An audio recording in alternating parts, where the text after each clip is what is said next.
Sebuah kapal tanpa awak terdampar di Pantai Madasari, Kecamatan Cimerak, Kabupaten Pangandaran, Jawa Barat. Kapal ini pertama kali ditemukan oleh nelayan setempat dalam keadaan rusak dan karam.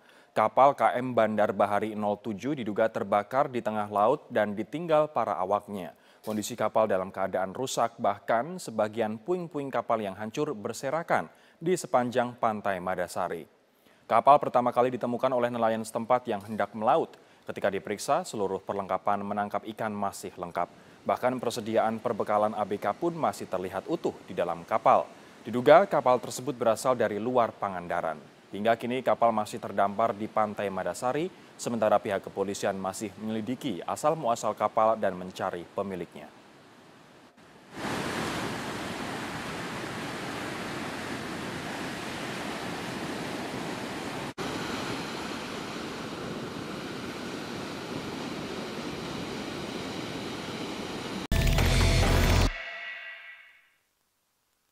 Anda kembali di Landstok, sudah bergabung bersama kami Komisioner KPAI, Mbak Erlinda. Terima kasih sudah hadir di Landstok.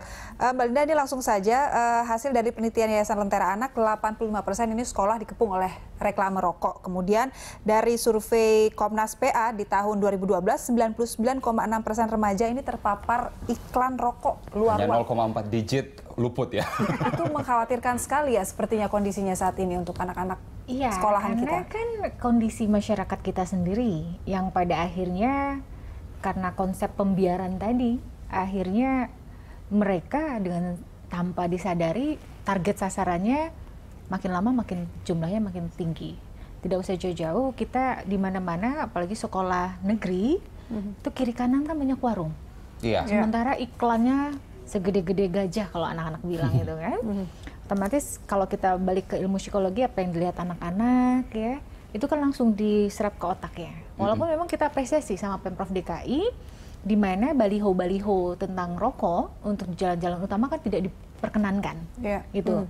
Tapi Pemprov selain DKI kan masih menayangkan iklan luar biasa. Oke, itu dari sisi iklannya. Dari sisi regulasi pun juga kan tidak dijalankan, bahwa anak-anak kita tidak diperbolehkan untuk menjadi target sasaran, entah itu anak sekolah dasar maupun anak-anak remaja SMP SMA. Namun amat disayangkan pada saat kita tahu ada data anak-anak kita yang baru lulus SMA itu mereka sudah menjadi salah satu iklan rokok. Ini kan yang kita prihatinkan. Artinya apa?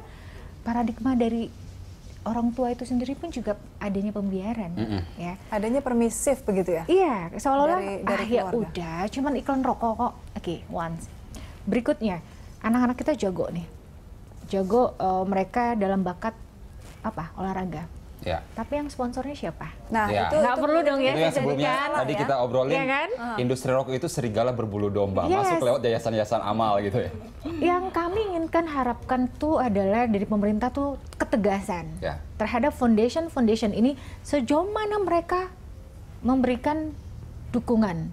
Tapi kami dari Komisi Perlindungan Anak Indonesia, no, foundation yang labelnya rokok kami tidak menerima untuk anak-anak kami diberikan fasilitas untuk pengembangan minat bakat.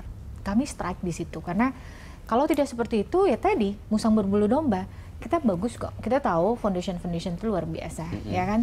Tapi kita inginnya mereka membantu, tapi tidak ada embel-embel, ya, tidak menjadi duta dari iklan mereka, tidak menjadi kalau memang ingin membantu silahkan membantu, tapi tidak harus ada jargon-jargon dari si iklan rokok tadi. Tapi gitu. memang masalahnya dari pendidikan, olahraga itu banyak beasiswa yang kemudian diberikan oleh foundation yang bergerak jumlahnya di bisnis besar. Rokok dan jumlahnya besar dan mereka cukup masif ya memberikan beasiswa itu ya. Pertandingan internasional di Indonesia salah satunya juga perusahaan rokok menjadi sponsor utamanya. Ini dilema.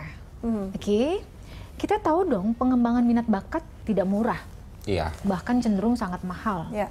Apalagi untuk anak-anak yang berkebutuhan khusus. Sekarang pertanyaannya, apakah mampu pemerintah daerah memberikan fasilitas itu? Ya kan? Kan sangat minim sekali pemerintah daerah memberikan fasilitas kepada anak-anak yang mempunyai potensi atau minat bakat. Lagi-lagi yayasan itu lagi, foundation itu lagi, ya, dengan imbalan ya tadi. Akhirnya si malakama, orang tua pada dasarnya ingin oke, anak saya tidak terpapar itu. Tapi mereka sendiri ingin memfasilitasi anak-anak mereka untuk pengembangan minat bakat dan mereka punya multi talent yang luar biasa, tapi tidak sanggup. Baik. Akhirnya seperti apa? Mbak Erlinda tadi sebelumnya Bu Lisda sudah mengatakan bahwa pusat itu lemah mendukung support terhadap, misalnya di DPR kita selalu terkendala banyaknya kong-kali-kong begitu. Kemudian pemerintah pusat juga kemarin itu di Istana Merdeka berharap bahwa ada Presiden Jokowi yang merespon itu. Advokasi dari KPAI sendiri seperti apa untuk bisa mengusahakan ini bisa goal gitu? Tiap hari kita kayaknya mendengarkan seperti ini, nggak akan pernah tercapai gitu. Itu tadi, KPAI sudah terdengar lah gaungnya bahwa kita adalah provokator beriman ya.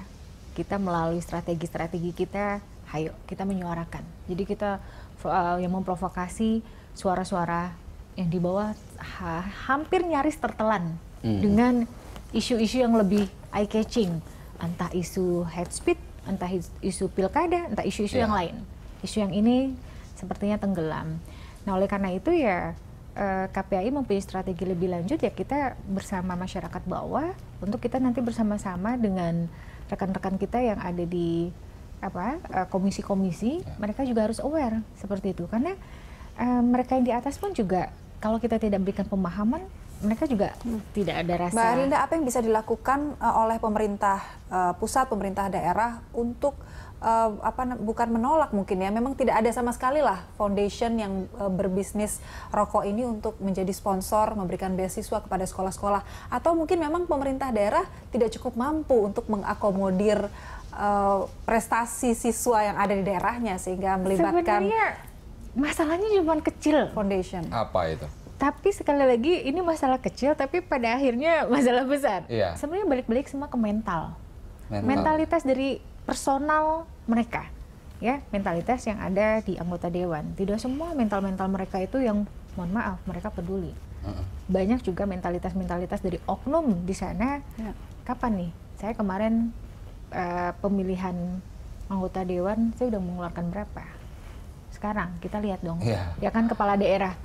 Saya sudah 15 miliar keluar. Masa saya nggak harus balik modal? Jadi mau untuk memfasilitasi anak-anak kita yang berbakat jauh lebih sulit. Oleh karena itu kami sekarang merintis yayasan-yayasan yang sangat tulus mereka memperhatikan. Walaupun mungkin jumlahnya nggak banyak, hanya sekitar belasan orang, tapi benar-benar pengrekrutan itu ada. Contoh kecil misalnya Yayasan Pandawa Care, kita membentuk anak-anak yang orang tuanya kalau untuk segi finansial itu minim, tapi untuk mereka punya bakat dan yang lainnya itu mereka luar biasa. Kita kerjasama dengan guru-guru yang punya keterampilan profesional, kita bayar subsidi silang. Oke, banyak hal sebenarnya yang bisa dilakukan tanpa melibatkan perusahaan rokok untuk memberikan beasiswa kepada para siswa begitu ya di tiap sekolah. Tapi kalau misalnya menunggu mental dari anggota DPR untuk itu mendukung, sulit, kayaknya kita nggak maju-maju begitu ya. Tapi kan nawacita kan di situ menyematkan bahwa revolusi mental. Kita tagih dong janjinya Pak Jokowi JK. Dan tadi Bu Lisda mencontohkan ada banyak siswa justru yang memulai dari dirinya sendiri karena mereka takut sendiri untuk terpapar rokok. Bu Lisda benar tidak? Pada saat anak sudah terpapar rokok, mereka mau lepas, mau move on itu tanpa sulit rokok, ya, Bu Lisda, sangat sulit. Makanya kenapa kami lebih memilih untuk melakukan sesuatu lebih awal, mencegah. Karena kalau sudah merokok, itu ada pekerjaan PR yang paling besar, sulit sekali.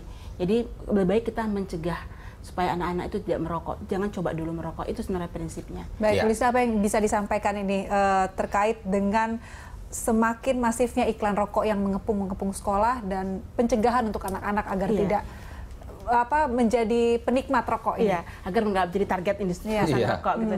Tentu pertama kami menghimbau semua sekolah, semua dinas pendidikan di seluruh Indonesia dan Pemda di seluruh Indonesia untuk mari perhatikan sekolah-sekolah kita. Sudah banyak peraturan yang menetapkan sekolah itu kawasan tanpa rokok, tidak boleh ada iklan rokok.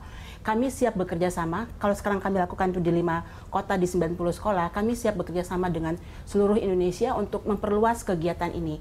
Dukungan masyarakat sangat banyak di media sosial kami, di email kami, personal chat itu semua dukung. Bagaimana cara bisa terlibat? Tapi memang ini nggak bisa dilakukan sendirian. Itu sebabnya salah satu yang akan kami lakukan, kami akan bertemu dengan Pak Menteri Pendidikan, kami akan bawa perwakilan guru dan siswa. Kami ingin menunjukkan ini sudah berhasil dan ini layak untuk dikembangkan, layak untuk diteruskan. Ya, kalau perusahaan rokok adalah sebuah kekuatan besar yang tampaknya susah untuk dikalahkan, mungkin kita perlu mengundang kekuatan korporasi besar untuk melawan itu. Itu seperti itu bisa nggak, Bu Lisda? Sebenarnya gini Mas, perusahaan rokok itu sebenarnya takut sama anak muda, sama anak-anak. Karena anak-anak itu pasar potensi mereka. Kalau anak-anak itu bilang tidak, kami tidak akan merokok, kami tidak akan tertipu oleh rayuan kamu, maka perusahaan rokok bangkrutlah dia. Itu betul, ya? Bangkrutlah dia. Jadi itu sekarang yang sedang kita galakan. Ayo anak-anak, ayo adik-adik, kalian harus bersuara tidak. Tanamkan kebencian positif, kebencian kepada rokok. Pakai bahasa kami tolak jadi target. Karena kalian dari rayuan-rayuan yang menggoda gitu ya. Tolak dari targetnya industri rokok, perusahaan rokok. Karena dengan itu kalian bersuara, dengan itu kalian berani menunjukkan siapa diri kalian. Dan itu bisa dimulai dari lingkungan paling kecil keluarga, kemudian ke sekolah-sekolah juga beri perhatian, dan pemerintah daerahnya, kepala daerahnya juga harus aware terhadap permasalahan ini. Baik, terima kasih Bu Lisda, terima kasih Mbak Erlinda sudah hadir di Landstalk. Pemirsa, demikianlah Landstalk hari ini. Anda bisa mengirimkan informasi dan saran kepada kami lewat email di redaksi@berita1.tv. Iya, Anda bisa follow kami juga via Twitter, Facebook, YouTube, dan Instagram. Nantikan Landstalk setiap hari pukul 13 hingga 14 waktu Indonesia Barat. Terima kasih. Stop merokok. Stop merokok. Sampai jumpa.